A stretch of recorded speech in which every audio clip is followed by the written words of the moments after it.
এই বর্ষার সময় মশার উপদ্রবটা একটু বেশি বেড়ে যায়। তবে আমাদের এখানে সারা বছর প্রায় মশার উপদ্রবটা বাড়াবাড়ি। তো সেই কারণে একটা মশা মারার ধূপ না জ্বেলে দিলে বেচারা বাসনটাই মাজতে পারবে না। তো ওকে মশা মারার ধূপটা জ্বেলে দিয়ে আমি চলে গেলাম আমার কিছু কাজ করতে। সেটা হচ্ছে সোফা-টোফা তো সকালবেলাতে একবার গোছানো হয়। তবে বিকালবেলা করেও একবার গুছিয়ে নিতে হয়, কারণ সারাদিনের অত্যাচার। আর এই যে বিকালবেলা গোছানোর পর সন্ধ্যা থেকে ওই রাত্তিরের অত্যাচার, সেটা আবার সকালবেলা গোছানো হবে। আর আমার না এই সোফাটা হচ্ছে লেদারের সোফা। আমি এটা কিনেছিলাম যাতে না ওই কভার-টভার লাগাতে হয়, লেদারের তো উপর থেকে একটু মুছে নেব, হয়ে যাবে।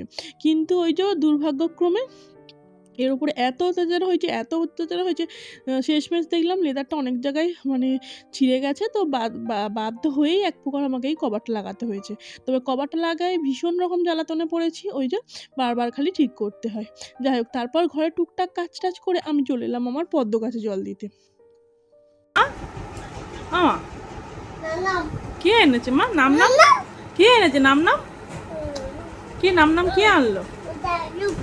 দারুন দারুন দারুন নাম নাম।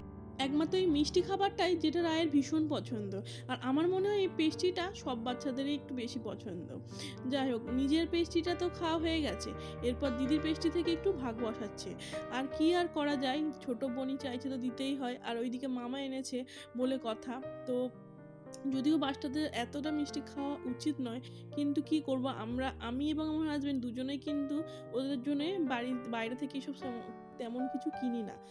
বাড়িতে কেউ এলোই, মামা এলো, মাসি এলো, তখন তো তাদের বারণ করা যায় না। সেই কারণেই মাঝে মধ্যে একটু খাওয়া হয়ে ওঠে।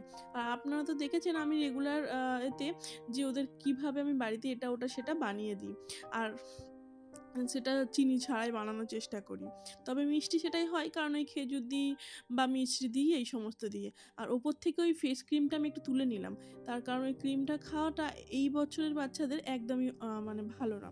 সেই কারণে ক্রিমটা তুলে দিলাম। তারপরে আর এইদিকে আমি একটু লিকার চা বসিয়েছি। বড় মেয়েকে পড়াতে এসেছে স্যার, এবং ভাই খাবে, সঙ্গে আমিও একটু খাবো। সঙ্গে ওই আমি যেটা বাড়িতে একটু স্ন্যাক্স বানিয়ে রাখি, চিড়ে ভাজা, এটা ওটা সেটা দিয়ে সেটাই বানিয়েছিলাম। তো মেয়ে আবার পড়ার মাঝখানে একবার উঠে পড়েছে মামার আসার আওয়াজ পেয়ে। তো ওকে দিয়ে দিলাম স্যারের চাটা। আর এইদিকে আমি নিয়ে চলে গেলাম ভাইয়ের চা এবং আমার চা।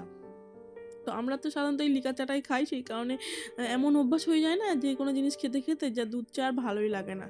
আর তারপর রাত্রে রান্না বসিয়ে দিলাম আলুর দম, আর সাথে করেছিলাম হচ্ছে রুটি।